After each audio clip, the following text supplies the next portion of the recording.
வணக்கம் நண்பர்களே. உங்கள் வாழ்க்கையில் எப்போதாவது இப்படி தோன்றியிருக்கிறதா? கையில் போதுமான பணம் இருக்கிறது, நல்ல வேலை இருக்கிறது, தங்குவதற்கு ஒரு வீடு இருக்கிறது. ஆனாலும் ஏதோ ஒன்று குறைகிறது. இரவில் படுத்தால் தூக்கம் வரவில்லை, காலையில் எழுந்தால் ஒருவித பதற்றம் தொற்றிக்கொள்கிறது. ஏன் இந்த ஓட்டம்? எதை நோக்கி ஓடிக்கொண்டிருக்கிறோம்? இன்னும் கொஞ்சம் பணம் கிடைத்தால் நிம்மதி வந்துவிடும் என்று நினைப்போம். ஆனால் அந்த பணம் வந்த பிறகும் நிம்மதி ஒரு எட்டாக்கனியாகவே இருக்கிறது. உலகிலேயே மிக விலையுயர்ந்த விஷயம் எது தெரியுமா? அது வைரமில்லை, தங்கமில்லை. ஒரு மனிதன் தன் மனதிற்குள் உணரும் நிம்மதி மட்டும்தான். இன்றைய டிஜிட்டல் உலகில் நாம் எந்நேரமும் தகவல்களால் சூழப்பட்டிருக்கிறோம். அடுத்தவர்கள் சமூக வலைதளங்களில் காட்டும் சந்தோஷமான வாழ்க்கையை பார்த்துவிட்டு நம் நிஜ வாழ்க்கையோடு அதை ஒப்பிட்டு பார்க்கிறோம். அங்கேதான் நம் நிம்மதி சிதைய ஆரம்பிக்கிறது. மற்றவர்களுக்காக வாழ்வதும் மற்றவர்கள் நம்மை பற்றி என்ன நினைப்பார்கள் என்று கவலைப்படுவதுமே நம் மன அழுத்தத்திற்கு மிக முக்கியமான காரணம். காலையில் எழுந்தவுடன் மொபைல் போனை பார்ப்பதில் தொடங்கி இரவு தூங்கும் வரை எத்தனையோ மனிதர்கள், எத்தனையோ விமர்சனங்கள், எத்தனையோ ஏமாற்றங்கள். இத்தனை இரைச்சல்களுக்கு நடுவே உங்கள் மனம் ஒரு அமைதியான இடத்தை தேடி அலைகிறது இல்லையா? மன நிம்மதி என்பது ஏதோ இமயமலைக்கு சென்றால் மட்டுமே கிடைக்கும் விஷயமல்ல. அது உங்கள் அன்றாட வாழ்க்கையில் நீங்கள் எடுக்கும் சிறிய முடிவுகளில் ஒளிந்திருக்கிறது. 2000 ஆண்டுகளுக்கு முன்பே நம் முன்னோர்களான திருவள்ளுவரும் ஔவையாரும் இதற்கு வழிகாட்டியிருக்கிறார்கள். அதேபோல் பலம் வாய்ந்த சாம்ராஜ்யங்களை உருவாக்கிய சாணக்கியர் மனித உறவுகளை எப்படி கையாள வேண்டும் என்று சொல்லியிருக்கிறார். இவை அனைத்தை விட முக்கியமாக நவீன உளவியல் இன்று மன அமைதியை பற்றி என்ன சொல்கிறது? உங்கள் மனநிலையை எப்படி அமைதிக்கு தயார் செய்யலாம்? இந்த வீடியோவில் வெறும் தத்துவங்களை மட்டும் பேசாமல் உங்கள் நிஜ வாழ்க்கையில் இன்றே நீங்கள் நடைமுறைப்படுத்தக்கூடிய 5 மிக முக்கியமான ரகசியங்களை பற்றி பார்க்க போகிறோம். இந்த வீடியோவின் இறுதியில் உங்கள் மனபாரம் குறைந்து ஒரு புது தெளிவு கிடைக்கும் என்று நான் நம்புகிறேன். வாருங்கள், மன நிம்மதிக்கான பயணத்தை தொடங்குவோம். 1. எதிர்பார்ப்புகளை குறைத்தல் மன அழுத்தத்தின் வேர். எதிர்பார்ப்பு ஏன் வலிக்கிறது? The psychology of expectation. மன நிம்மதிக்கு முதல் எதிரி எது தெரியுமா? அது நாம் மற்றவர்கள் மீதும் சூழ்நிலைகள் மீதும் வைத்திருக்கும் எதிர்பார்ப்பு, எக்ஸ்பெக்டேஷன்ஸ். சைக்காலஜியில் ஒரு அழகான சூத்திரம் உண்டு. Happiness equals reality minus expectations. அதாவது உங்கள் மகிழ்ச்சி என்பது நடக்கும் உண்மைக்கும் நீங்கள் எதிர்பார்த்ததற்கும் இடையிலான இடைவெளிதான். நினைத்து பாருங்கள். நீங்கள் ஒருவருக்கு உதவி செய்கிறீர்கள், அவர் நன்றி சொல்வார் என்று எதிர்பார்க்கிறீர்கள். அவர் சொல்லவில்லை என்றால் உங்களுக்கு கோபம் வருகிறது, வருத்தம் வருகிறது. இங்கே உங்களை வருத்தப்படுத்தியது அவர் அல்ல, அவரிடமிருந்து நீங்கள் எதிர்பார்த்த அந்த ஒரு நன்றி என்ற வார்த்தைதான். நாம் மற்றவர்களை மாற்ற முடியாது, ஆனால் நம் எதிர்பார்ப்புகளை குறைக்க முடியும். வள்ளுவர் காட்டும் வழி, த விஸ்டம் ஆஃப் திருவள்ளுவர். 2000 ஆண்டுகளுக்கு முன்பே தெய்வப்புலவர் திருவள்ளுவர் இதை மிக தெளிவாக சொல்லியிருக்கிறார். யாதனின் யாதனின் நீங்கியான் நோதல், அதனின் இல. இதன் பொருள் என்னவென்றால், எந்தெந்த பொருட்களிடமிருந்து எந்தெந்த உணர்வுகளிடமிருந்து ஒருவன் பற்றை நீக்குகிறானோ அந்தந்த விஷயங்களால் அவனுக்கு துயரம் ஏற்படுவதில்லை. இங்கே பற்று நீக்குதல் என்பது எல்லாவற்றையும் விட்டுவிட்டு காட்டுக்கு செல்வதல்ல. மாறாக, இது நடந்தால் எனக்கு சந்தோஷம், நடக்காவிட்டால் நான் கவலைப்பட மாட்டேன் என்கிற மனப்பக்குவத்தை வளர்த்து கொள்வதுதான். ஒரு செயலை செய்யுங்கள், அதன் பலனை மட்டும் எதிர்பார்க்காதீர்கள். கட்டுப்பாட்டில் உள்ளவை வெர்சஸ் கட்டுப்பாட்டில் இல்லாதவை, கண்ட்ரோல் வெர்சஸ் நோ கண்ட்ரோல். மன நிம்மதி பெற ஒரு எளிய பயிற்சியை செய்து பாருங்கள். உங்கள் வாழ்க்கையில் உள்ள பிரச்சனைகளை 2ஆக பிரியுங்கள். 1. உங்கள் கட்டுப்பாட்டில் உள்ளவை, சர்க்கிள் ஆஃப் கண்ட்ரோல். உங்கள் உழைப்பு, உங்கள் எண்ணங்கள், நீங்கள் பேசும் வார்த்தைகள். 2. உங்கள் கட்டுப்பாட்டில் இல்லாதவை, அவுட்சைட் ஆஃப் கண்ட்ரோல்.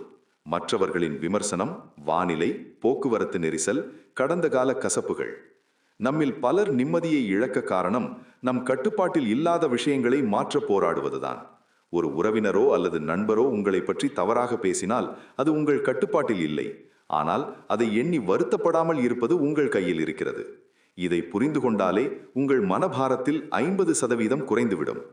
நடைமுறை பயிற்சி, பிராக்டிக்கல் ஆக்ஷன். இன்று முதல் ஒரு மாற்றத்தை செய்து பாருங்கள். யாரிடமாவது பேசும்போதோ அல்லது ஒரு வேலையை செய்யும் போதோ இதிலிருந்து எனக்கு என்ன கிடைக்கும் என்று யோசிப்பதை தவிர்த்துவிட்டு, நான் இதை சரியாக செய்கிறேனா என்று மட்டும் யோசியுங்கள். எதிர்பார்ப்பு இல்லாத அன்பு, பலனை எதிர்பாராத உழைப்பு, இவைதான் ஒரு மனிதனை புனிதமாக்குகிறது, நிம்மதிப்படுத்துகிறது. யாரிடமும் எதையும் எதிர்பார்க்காமல் இருக்கும்போது கிடைக்கும் சுதந்திரமே தனி. அந்த சுதந்திரத்தை நீங்கள் அனுபவிக்க தொடங்கிவிட்டால் உங்களை யாராலும் காயப்படுத்த முடியாது. 2. உறவுகளும் எதிர்பார்ப்புகளும். வாழ்க்கையில் நாம் தனியாக இருக்கும்போது கிடைக்கும் நிம்மதியை விட 4 பேரோடு இருக்கும்போதுதான் அதிக குழப்பங்களை சந்திக்கிறோம். ஏன்?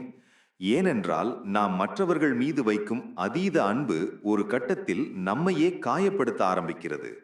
நான் அவர்களுக்கு இவ்வளவு செய்தேனே, அவர்கள் எனக்கு இப்படி செய்து விட்டார்களே, இந்த ஒரு வரிதான் உலகிலேயே அதிக மன நிம்மதியை கெடுத்திருக்கிறது. உறவுகள் என்பது ஒரு அழகான பூந்தோட்டம் போன்றது. அந்த தோட்டத்திற்கு வேலி இல்லை என்றால் அது சீக்கிரம் பாழாகிவிடும். சாணக்கியரின் தந்திரம். மாபெரும் ராஜதந்திரியான சாணக்கியர் ஒரு கசப்பான உண்மையை சொல்கிறார். அளவுக்கு அதிகமான அன்பு ஆபத்தானது. அதிவினயம் தூர்த்த லட்சணம். அதாவது அளவுக்கு அதிகமான பணிவோ அல்லது அன்போ ஒருவரை ஏமாற்றுவதற்கான அடையாளமாக கூட இருக்கலாம். அதேபோல் யாரிடம் நீங்கள் ரகசியங்களை பகிர்ந்து கொள்கிறீர்களோ அவரிடமிருந்தே உங்களுக்கு பயம் வரும் என்கிறார் சாணக்கியர். இங்கே சாணக்கியர் யாரையும் வெறுக்கச் சொல்லவில்லை, மாறாக எல்லோரிடமும் எல்லாவற்றையும் பகிர்ந்து கொள்ளாதீர்கள் என்கிறார். உங்கள் பலவீனம் மற்றவர்களுக்கு தெரிந்தால் அவர்கள் உங்களை எளிதாக காயப்படுத்துவார்கள். உங்கள் நிம்மதி உங்கள் கையில் இருக்க வேண்டுமென்றால் உங்கள் ரகசியங்களும் உங்கள் பலவீனங்களும் உங்களுக்குள்ளே மட்டுமே இருக்க வேண்டும். நச்சுத்தன்மை கொண்ட உறவுகள். Handling toxic people. சைக்காலஜியில் டாக்ஸிக் பீப்புள் என்று ஒரு வகை உண்டு. இவர்கள் எப்போதும் மற்றவர்களை குறை சொல்லிக் கொண்டும் மற்றவர்களின் ஆற்றலை உரிந்து கொண்டும் இருப்பார்கள். இவர்களை எப்படி கையாள்வது? 1. எல்லாவற்றிற்கும் ஆம் சொல்லாதீர்கள்.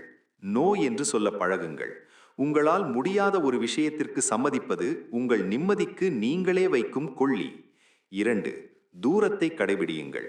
சில உறவுகள் தூரத்தில் இருந்தால்தான் அழகாகவும் மரியாதையாகவும் இருக்கும். நெருங்க நெருங்கத்தான் உரசல் அதிகமாகும். 3. விமர்சனங்களை தூக்கி எறியுங்கள். உங்களை பற்றி மற்றவர்கள் என்ன நினைக்கிறார்கள் என்பது அவர்களின் பிரச்சனை, அது உங்கள் பிரச்சனை அல்ல. சுயமரியாதை மற்றும் நிம்மதி. உறவுகளில் நிம்மதி வேண்டுமென்றால் முதலில் நீங்கள் உங்களை நேசிக்க வேண்டும். உங்களை மதிக்காத இடத்தில், உங்கள் அன்பிற்கு மரியாதை இல்லாத இடத்தில் நீங்கள் இருப்பது உங்கள் நிம்மதியை கொலை செய்வதற்கு சமம்.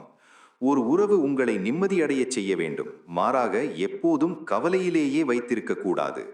யார் இருந்தாலும் இல்லாவிட்டாலும் நான் மகிழ்ச்சியாக இருப்பேன் என்கிற அந்த தனிமை பக்குவம், சாலிட்யூட் வந்துவிட்டால் எந்த துரோகமும் உங்களை அசைக்க முடியாது. 3. நிகழ்காலத்தில் வாழ்தல். பதற்றத்தை வெல்லும் கலை. காலை இயந்திரத்தில் சிக்கிய மனம். நண்பர்களே, உங்கள் மனதை கவனித்திருக்கிறீர்களா? அது எப்போதும் ஒரு கால இயந்திரம் போலவே செயல்படுகிறது. ஒன்று, அது கடந்த காலத்திற்கு சென்று அன்று அப்படி நடந்திருக்க கூடாதே, அவர் என்னை அப்படி பேசியிருக்க கூடாதே என்று நடந்த கசப்புகளை நினைத்து வருத்தப்படும். இல்லையென்றால் எதிர்காலத்திற்கு தாவி நாளைக்கு என்ன நடக்குமோ, என் வேலை என்ன ஆகுமோ, பணம் இருக்குமோ இல்லையோ என்று நடக்காத ஒன்றை நினைத்து பயப்படும். இந்த 2 இடங்களிலுமே நிம்மதி கிடையாது. கடந்த காலம் என்பது ஒரு உடைந்த பானை, அதை ஒட்ட வைக்க முடியாது. எதிர்காலம் என்பது இன்னும் பிறக்காத ஒரு குழந்தை. இந்த 2க்கும் நடுவில் நாம் தொலைப்பது எதை தெரியுமா? இப்போது இந்த நொடியில் நம் கையில் இருக்கும் நிகழ்காலத்தை தான். சைக்காலஜியில் இதை ஆங்ஸைட்டி என்கிறோம். இப்போது இருக்கும் இந்த நிமிடம் மட்டும்தான் உண்மையானது. மூச்சு பயிற்சியும் மைண்ட்ஃபுல்னஸும். நிகழ்காலத்திற்கு வருவது எப்படி? இதற்கு ஒரு எளிய வழி இருக்கிறது. உங்கள் மூச்சை கவனியுங்கள். நீங்கள் எவ்வளவு பதற்றமாக இருந்தாலும் ஒரு நிமிடம் கண்களை மூடி உங்கள் மூச்சு உள்ளே சென்று வெளியே வருவதை மட்டும் கவனித்தால் உங்கள் மூளை உடனடியாக அமைதி நிலைக்கு மாறும். இதைத்தான் நவீன உளவியலில் மைண்ட்ஃபுல்னஸ் என்கிறார்கள். நீங்கள் சாப்பிடும்போது அந்த உணவின் சுவையை உணர்ந்து சாப்பிடுவது, நடக்கும்போது தரையில் படும் உங்கள் பாதங்களை உணர்வது, காற்றில் அசையும் மரங்களை ரசிப்பது, இவை அனைத்தும் உங்களை நிகழ்காலத்திற்கு கொண்டு வரும். ஔவையார் ஒரு முறை சொன்னார், நாளை என ஒன்று இல்லை என்று. அதன் ஆழமான பொருள் என்னவென்றால், நாளை என்பது நம் கையில் இல்லை. இன்று இருப்பதை சரியாக வாழ்வதே புத்திசாலித்தனம். அதிகப்படியான சிந்தனை, ஓவர் திங்கிங். மன நிம்மதியை கெடுக்கும் மற்றொரு விஷயம் ஓவர் திங்கிங். ஒரு சின்ன பிரச்சனையை எடுத்துக்கொண்டு அதை 1000 முறை மனதிற்குள் உருட்டுவது. அவர் ஏன் அப்படி பார்த்தார், இந்த மெசேஜுக்கு இன்னும் பதில் வரவில்லை, இப்படி சிந்திப்பதாலேயே நாம் இல்லாத பூதங்களை உருவாக்குகிறோம். ஜப்பானிய தத்துவமான இக்கிகாய் இல் ஒரு விஷயம் சொல்லப்படும். உன் கையில் இருக்கும் வேலையில் முழுமையாக மூழ்கிவிடு. நீங்கள் ஒரு வீடியோ எடிட் செய்கிறீர்களா? அதில் மட்டும் கவனம் செலுத்துங்கள். ஒரு புத்தகம் படிக்கிறீர்களா? அதில் மட்டும் இருங்கள். மனம் அலைபாயும் போதெல்லாம் அதை மெதுவாக இழுத்து வந்து இப்போது நீங்கள் செய்யும் வேலையில் உட்கார வையுங்கள். இதுதான் நிம்மதிக்கான எளிய தியானம். Digital detox for peace. இன்றைய காலத்தில் நிகழ்காலத்தை நாம் தொலைப்பதற்கு பெரிய காரணம் நம் கையில் இருக்கும் ஸ்மார்ட் போன். மற்றவர்கள் எங்கே போகிறார்கள், என்ன சாப்பிடுகிறார்கள் என்பதை பார்த்து கொண்டே இருப்பதால் நம் சொந்த வாழ்க்கையை நாம் ரசிக்க மறந்து விடுகிறோம். ஒரு நாளைக்கு குறைந்தது 1 மணி நேரமாவது இணையதளம் இல்லாத நேரமாக வைத்திருங்கள். இயற்கையோடு செலவிடுங்கள். ஒரு செடியுடன் பேசுங்கள் அல்லது அமைதியாக அமர்ந்து உங்களையே கவனியுங்கள். அமைதி என்பது சத்தமில்லாத இடத்தில் இல்லை, சத்தங்களுக்கு நடுவில் அமைதியாக இருக்கும் மனதில்தான் இருக்கிறது. இந்த நொடியில் நீங்கள் சுவாசிக்கும் காற்று, உங்கள் இதயம் துடிக்கும் வேகம், இதைவிட பெரிய ஆச்சரியம் எதுவுமில்லை. நிகழ்காலத்தை கொண்டாடுங்கள், நிம்மதி தானாக வரும். 4. சுய ஒழுக்கம், நிம்மதிக்கான நிரந்தர வழி. ஒழுக்கம் என்பது என்ன? நண்பர்களே, ஒழுக்கம் என்ற உடனே நம்மில் பலருக்கு பள்ளிக்கூட ஞாபகம்தான் வரும். ஏதோ ஒரு சட்டத்திட்டத்திற்கு பயந்து நடப்பது என்று நாம் நினைக்கிறோம். ஆனால் உண்மையான சுய ஒழுக்கம் என்பது யாருக்காகவோ பயந்து நடப்பதல்ல. அது உங்களுக்கு நீங்களே கொடுத்து கொள்ளும் ஒரு வாக்குறுதி. ஒரு மனிதனின் மன நிம்மதிக்கும் அவனது ஒழுக்கத்திற்கும் என்ன சம்பந்தம் என்று நீங்கள் கேட்கலாம். உண்மையில் உங்கள் மனம் எப்போது அதிகமாக வலிக்கிறது தெரியுமா? நீங்கள் ஒரு வேலையை செய்ய வேண்டும் என்று நினைத்து அதை செய்யாமல் தள்ளி போடும்போதுதான். அந்த குற்ற உணர்ச்சிதான் உங்கள் நிம்மதியை கொள்ளும் முதல் விஷயம். ஒழுக்கமான வாழ்க்கை வாழ்பவனுக்கு இந்த குற்ற உணர்ச்சி இருக்காது. அதனால் அவன் மனம் எப்போதும் நிம்மதியாக இருக்கும். திருவள்ளுவர் காட்டும் நெறி, த விஸ்டம் ஆஃப் டிசிப்ளின். நம் ஐயன் திருவள்ளுவர் ஒழுக்கத்தை பற்றி சொல்லும்போது அதை உயிரை விட மேலானது என்கிறார். ஒழுக்கம் விழுப்பம் தரலான், ஒழுக்கம் உயிரினும் ஓம்பப்படும். குறள் 131. அதாவது ஒழுக்கம் ஒருவனுக்கு சிறப்பை கொடுக்கும். அதனால் அந்த ஒழுக்கத்தை உயிரை விட மேலாக கருதி காக்க வேண்டும். ஏன் உயிரை விட மேலாக சொல்ல வேண்டும்? உயிர் போனால் ஒரு முறைதான் வலிக்கும். ஆனால் ஒழுக்கம் தவறி தன் மனசாட்சிக்கு விரோதமாக வாழும் ஒரு மனிதன் ஒவ்வொரு நொடியும் செத்து கொண்டிருப்பான். அவனுக்கு எவ்வளவு செல்வம் இருந்தாலும் நிம்மதி என்ற ஒன்று அவனிடம் இருக்காது. தவறு செய்பவன் எப்போதும் பிடிபட்டு விடுவோமோ என்கிற பயத்திலேயே வாழ்வான். அந்த பயம் இருக்கும் இடத்தில் நிம்மதிக்கு இடமில்லை. நவீன உளவியல், டோபமைன் மேலாண்மை. இன்றைய நவீன காலத்தில் நம் ஒழுக்கத்தை சிதைப்பது எது? நம் கையில் இருக்கும் ஸ்மார்ட் போன் தரும் தற்காலிக இன்பங்கள். ரீல்ஸ் பார்ப்பது, வீடியோ கேம் விளையாடுவது போன்றவற்றால் நம் மூளையில் டோபமைன் என்கிற வேதிப்பொருள் சுரக்கிறது. இது ஒரு போதை போன்றது. சுய ஒழுக்கமுள்ள ஒருவன் தன் நேரத்தை எங்கே செலவிட வேண்டும் என்பதில் தெளிவாக இருப்பான். காலையில் சீக்கிரம் எழுவது, உடற்பயிற்சி செய்வது, சத்தான உணவை உண்பது, இவை ஆரம்பத்தில் கஷ்டமாக தெரிந்தாலும் நீண்டகால அடிப்படையில் இவைதான் உங்களுக்கு ஆழ்ந்த மன அமைதியை தரும். சோம்பேறித்தனம் தரும் இன்பம் தற்காலிகமானது, ஆனால் அது தரும் வலி நீண்ட காலமானது. சுய ஒழுக்கம் தரும் கஷ்டம் தற்காலிகமானது, ஆனால் அது தரும் நிம்மதி வாழ்நாள் முழுமைக்கும் வரும். வேலையை தள்ளி போடாதீர்கள். மன அழுத்தத்திற்கு மிக முக்கியமான காரணம் செய்ய வேண்டிய வேலைகளை குவித்து வைப்பதுதான். ஒரு வேலையை முடிக்காமல் வைத்திருக்கும் போது நம் மூளை அதை ஒரு ஓப்பன் லூப்பாக வைத்திருக்கும். அது உங்கள் உள்மனதில் ஒரு பாரமாகவே இருக்கும். சுய ஒழுக்கத்தோடு அன்றாட வேலைகளை அன்றே முடித்து விடுங்கள். எப்போதெல்லாம் நீங்கள் ஒரு கடினமான வேலையை செய்து முடிக்கிறீர்களோ அப்போதெல்லாம் உங்கள் ஆழ்மனதில் ஒரு வெற்றி உணர்வு பிறக்கும். அந்த திருப்திதான் நிம்மதி. ஒழுக்கம் என்பது உங்கள் சுதந்திரத்தை பறிப்பதல்ல, அது உங்களை நீங்களே ஆளும் ஒரு பேரரசு. ஆகவே நண்பர்களே, மன நிம்மதி என்பது வானத்திலிருந்து குதிப்பதல்ல, அது நீங்கள் உங்கள் வாழ்க்கையை எப்படி செதுக்குகிறீர்கள் என்பதில் இருக்கிறது.